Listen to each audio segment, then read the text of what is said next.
제가 지금까지 강의를 이런 강의 많이 다녀봤지만 솔직히 기후 얘기하면은 최근 한 1, 2년 하도 여름이 덥고 막 무서우니까 좀 무섭지 않습니까? 요새는 너무 덥고 막 너무 비만이 오고 막 강릉에 저 가뭄 보세요. 드디어 가뭄까지 닥쳤어요, 우리나라에. 가뭄은 조금 덜하는 문제였는데 가뭄까지 드디어 강릉에 지금 제한급수. 여러분 제한급수 75%까지 갔어요. 이게 대한민국 상상이 되는 일입니까? 그러니까 집에서 물 틀면 쫄쫄 나오는 거예요, 쫄쫄. 우리 물 틀어놓고 양치질하는 분 많잖아요. 이런 거가 상상이 안 되는 세상이 지금 대한민국의 강릉에서 벌어지고 있었던 겁니다. 산불, 뭐 우리 경상남북도에서 지난 봄에 난리 났었고 다 벌어져요, 우리나라도 이제. 그렇기 때문에 그런 이제 상황에서 과연 우리가 앞으로 어떤 길을 가야 할 것인지에 대한 이야기를 제가 결론으로 말씀을 드리고자 하는 겁니다. 자, 이건 넘어가고요. 하여튼 그래서 자연재해가 많이 발생한다, 이제 이런 겁니다. 여기 아까 바다 얘기하셨기 때문에 자, 이게 지금 이게 순간 안 들어오지만 한반도와 일본의 일부예요. 보이시죠? 한반도와 일본이 이게 지금 뭘 보여주는 거냐면 SST라는 게 중요한 개념에서 알아두시면 좋아요. 이게 영어로 Sea Surface Temperature라고 바다 표면 온도예요. 아시겠죠? 바다 표면 온도. Sea Surface Temperature. 바다 표면 온도가 1991년에서 2020년의 평균 아시겠죠? 1991년, 2020, 이 30년 동안의 평균에 비해서 2024년 8월, 작년 8월이에요. 8월에 온도가 어땠냐? 이제 이런 거를 다 기상 전문가들이 다 측정을 하니까 저 색깔이 빨간색으로 진해지면 진해질수록 30년 전에 비해서 최대 몇 도까지 오른다? 올랐다. 보이시죠? 몇 도? 해상도가 좀 높진 않지만 저게 안 보이세요? 제 눈도 보이는데 4도죠, 4도. 예, 최대 4도. 흐린 거는 1도. 자, 한반도 주변에 서해하고 동해 보세요. 4도 오른 데가 많다는 거예요, 지금.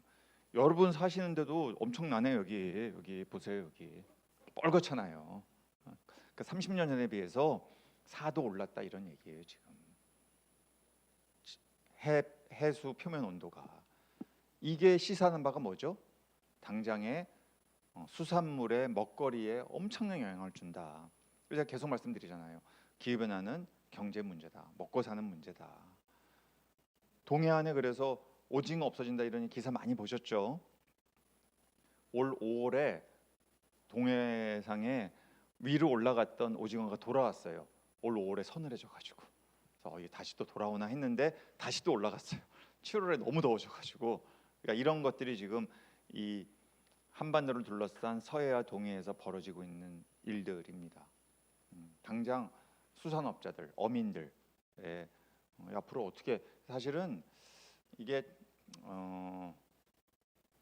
그 한국 사람들의 입맛을 저는 회는 쉽게 못 바꿀 것으로 봅니다. 여러분 이 한국 사람들이 특히 회가 이렇게 씹는 맛에 먹잖아요. 한국 사람들은 일본 사람들은 이게 숙성시켜가지고 물렁물렁한 거 좋아하고, 근데 한국 사람들은 이게 씹을 때 찰져야지 막. 근데 이 난류성 물고기들이 좀 고기가 물렁물렁하거든요.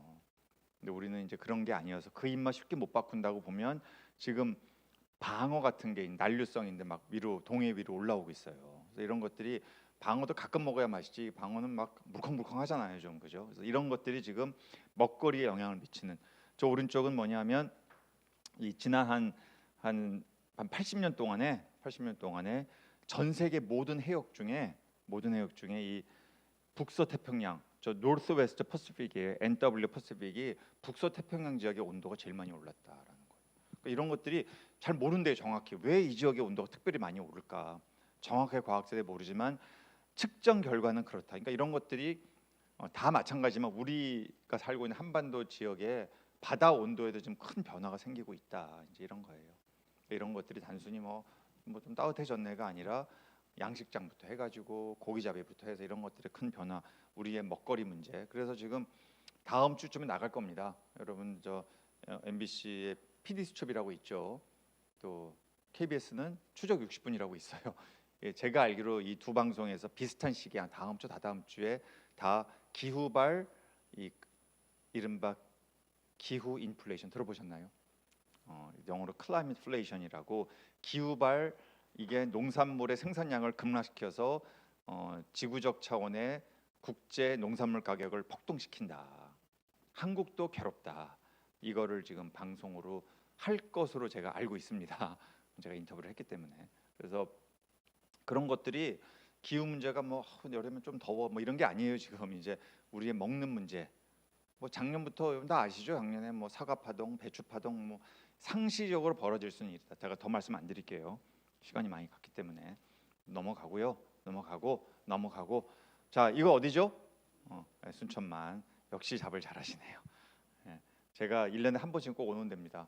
저는 와서 진짜 이거 보면 1년을 정화하고 나의 그 욕심을 다 내려놓고 정말 너무 아름다운 대한민국 제일 아름다운 곳이라는 생각이 들어요. 근데 그거 아시죠? 이거 1990년대 후반에 없앨 뻔한 거 아세요? 순천시가 이거 어떻게 하려고 하는지 아세요? 저기 이 동천에 동천 이 바닥에서 상등품 모래 긁어가지고 아파트 공사 현장에 팔려고 그랬어요. 순천시가 기록이 다 남아 있습니다. 팔아서 돈 벌려고. 물론 그때 IMF가 어려운 시절이긴 했지만 만약에 그때 저거 뒤집어 엎고 모래 팔았으면 지금의 순천은 있다 없다 이거 없는 거예요. 그러나 대한민국은 또 무에서 유를 창출한 나라잖아요. 제가 빨리 넘어갔지만 이게 우리나라 산이었던 거 아세요? 우리 청년들은 모를 거예요. 이거 제가 학교에서 보여주면 북한인가요? 막 학생들이 막 그래요. 이거 우리나라 50년대 산이에요. 이게 50년 산의 모습입니다. 우리나라.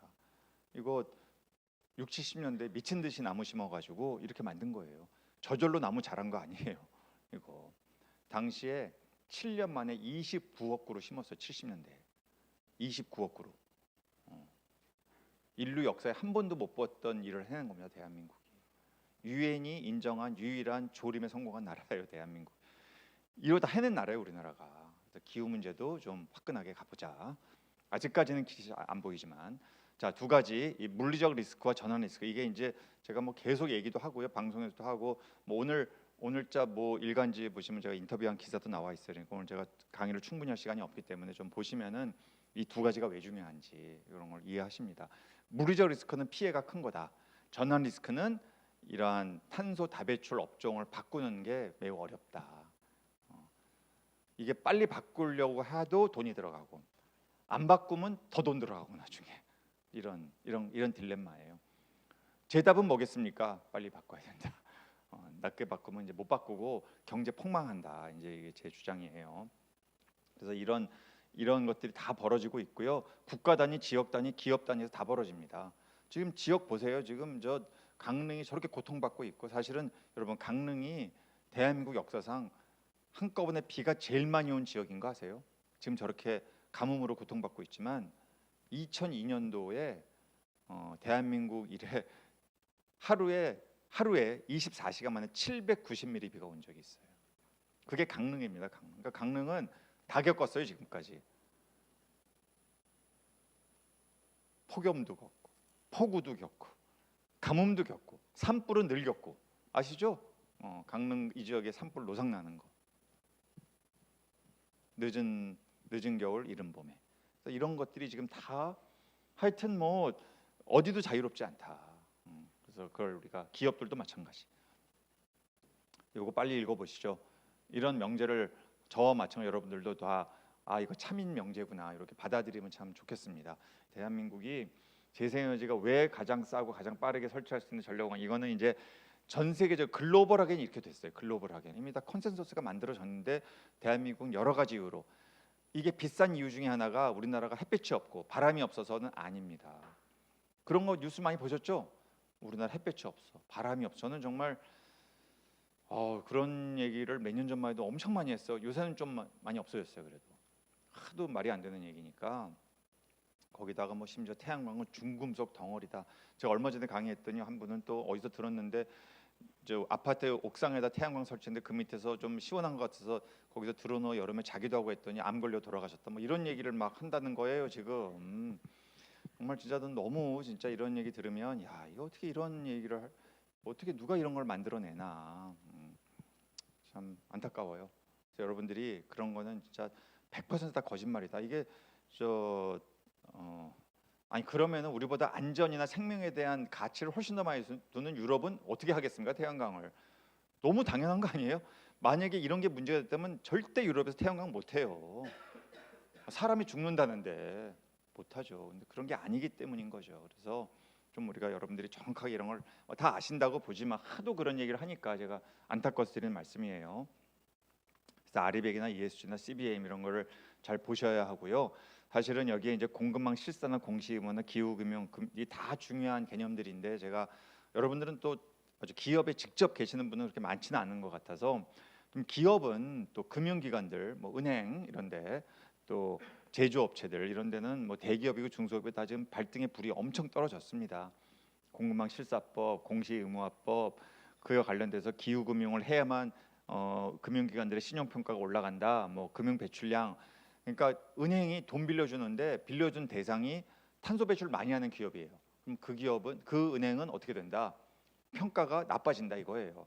이게 직관적으로는 왜 그러지? 돈 빌려간 쪽이 책임이지 돈 빌려준 쪽이 책임이냐라고 하지만 이미 그것도 유럽에서는 말도 안 돼. 돈 빌려주는 다 책임이야. 이게 이른바 요 스코프 3라고 하는 이게 우리말로 번역이 좀 그렇습니다. 이건 범위죠. 범위 1, 2, 3이라는 게 있는데 저 스코프 3라고 하는 관점에서 보면 내가 직접 탄소 배출을 안 해도 내가 돈 빌려줬는데 그 돈 가지고 석탄화력 발전소 지으면은 그거 돈 빌려준 사람도 책임이야. 너도 책임이야. 은행도 책임이야. 라는 거를 다 보겠다는 거예요. 쉽게 말씀드리면 이게 이제 이미 올해부터 유럽에선 시행됩니다. 모든 은행에 다 되진 않지만 규모가 큰 은행은 이제 그것도 다 한마디로 공시한다. 공시. 그러니까 긴장이 되는 거예요. 은행도 돈 버는 데인데 야 우리 은행이 다른 은행에 비해서 유독 탄소 배출 많이 하는 기업에 돈 많이 빌려주고 있구나. 이거 좋은 사인이다 아니다. 매우 나쁜 사인이다. 제가 최근 한 작년부터는 그동안 주로 강의를 이제 이런 제조업체들 대기업 뭐 현대, 삼성 이런 데 이제 연락이 많이 왔어요. 근데 최근에는 증권사, 은행 이런 데서 강의 요청이 많이 옵니다. 왜냐하면 자기들도 아는 거죠. 근데 너무 모르는 거죠. 이런 게 중요한 것 같은데 너무 모른다. 왜냐하면 한 번도 이런 프랙티스를 은행권이 해보지를 않은 거죠. 심지어 여러분 예금 보험공사라는 거 들어보셨죠? 예보 막 예보 하잖아요. 일기예보 말고 농담입니다. 예금 보험공사라는 데가 금융기관이 이제 보험료를 납부하는 거예요. 왜? 여러분들이 낸 그 예금이 그 금융기관이 파산하면 예금 못 돌려받잖아요. 증권도 마찬가지 주식 투자했는데 그러니까 그 돈을 1억까지 돌려주는 이제 이런 프로그램을 가동하니까 그러려면 이제 보험을 납부해야 될 거 아니에요. 그래서 이제 예보가 그걸 기금으로 갖고 있다가 만약에 A라는 그 금융기관이 망하면은 그 돈을 가지고 예금자들한테 돈을 일정 정도 보전해 주는 거예요. 근데 앞으로는 아직 되지는 않았어요. 근데 앞으로는 이제 기업이 도대체 어느 기업에 돈을 빌려줬느냐 은행이에 따라서 이 보험료율을 예보가 징수하는 보험료율을 어떻게 하겠다 차등화하겠다 말 되죠? A라는 은행은 잘하고 있구나. 금융 배출량이 적네. 되게 모범적이네. 다 따지네. 근데 B라는 은행은 아무 생각이 없구나. 그냥 석탄화력, 철강 막 탄소 배출 많이 하는데 집중적으로 그냥 투자하는구나. 뭐 석유 회사만 하는구나. 너희 보험료 많이 내. 왜냐하면 너희가 돈 빌려주고 투자한 데가 졸지에 그 기업이 망하는 수가 있어. 너 대출금 못 받아. 그럼 너도 이제 위험해지는 거야. 그러면은 우리 예보가 어떻게 해야 되겠어? 너 보험료 많이 징수해가지고 미리 예금자들한테 이 돈을 돌려줘야 된다. 이런 식의 이제 움직임들이 나타나고 있다라는 거죠. 아직 되지는 않았지만 그래서 이런 것들이 과거 10년 전만 해도 상상도 못했던 일이다. 그런 게 되고 있습니다. 그러니까 여러분들이 잘 보시고 다 넘어가. 예, 요 그림 보세요. 그래서 총 발전량 대비 재생에너지 발전량이 자 대한민국 어디에 있죠? 어디에 있죠? 제가 색깔은 제일 예쁘게 초록색으로 그러나 예, 근데 완전 바닥입니다. 더 놀라운 건 10에서 20% 사이에 있어요, 없어요? 10에서 20 사이 있습니까, 없습니까? 없어요. OECD 주요국들이 다 20은 일단 넘었어요. 그래서 제가 제가 그런 얘기를 한번 했어요. 이제 새 정부 이재명 정부가 2030년에 이제 끝나지 않습니까? 5년 뒤에. 근데 한 25%까지만 해주면 좋겠다. 그러니까 매년 3% 포인트씩 평균적으로 늘리면 이제 25%가 되는 거죠. 3, 55. 이렇게까지만 제발 해주면 좋겠다. 그러면 지금의 일본입니다. 그렇게 되면 지금의 일본이에요. 지금의 일본. 우리가 그 정도로 뒤처져 있어요. 일본 느린 나라인데 재생해진 거 25까지 왔어요. 일본은 영농형 태양광을 잘합니다. 농사도 짓고 태양광으로 돈도 벌고 이걸 잘해요. 일본이.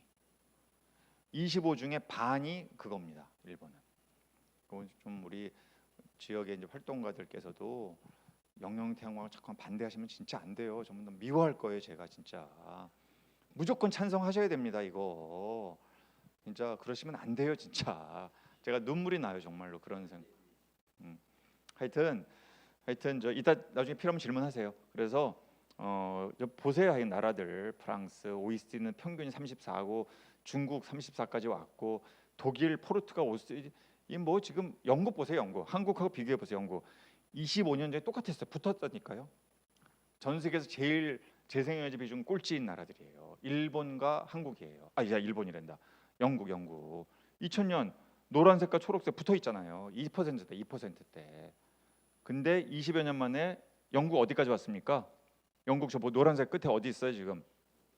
50% 넘었어요. 50%.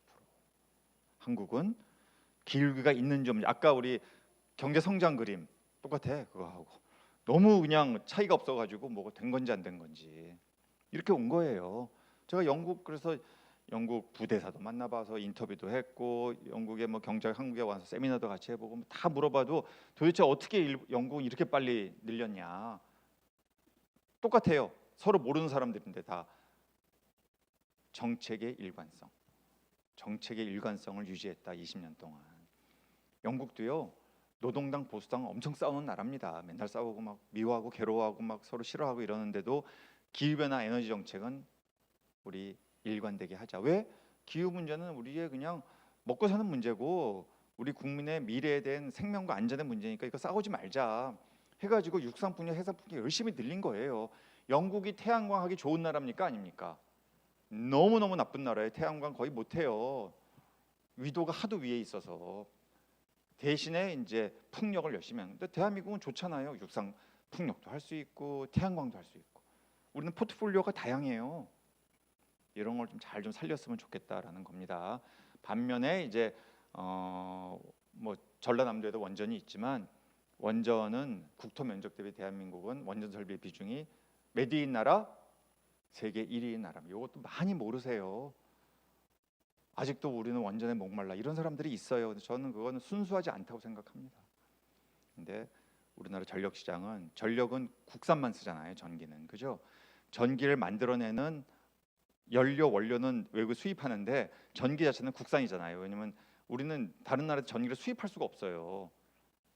북한이 있어가지고 어떻게 연결이 안 돼. 연결이 북한만 개방되고 하면은 중국에서 가져오고 다 할 수 있는데 이게 다 끊어져 있어요. 이른바 고립망이죠. 고립망. 그런데 이렇게 이제 되다 보니까 이 시장 자체를 하나도 바뀌는 노력을 안 하고 일본도 다 바뀌었는데 전력 시장이 한국은 아직도 한전이라는 이 나주에 있는 회사가 혼자서 고군분투하는데 잘 못해요. 여러분들이 오늘 좀 생각을 해보시고 이거 어떻게 하는 게 이게 맞는 걸까 이런 고민을 좀 해보시면 좋겠고요.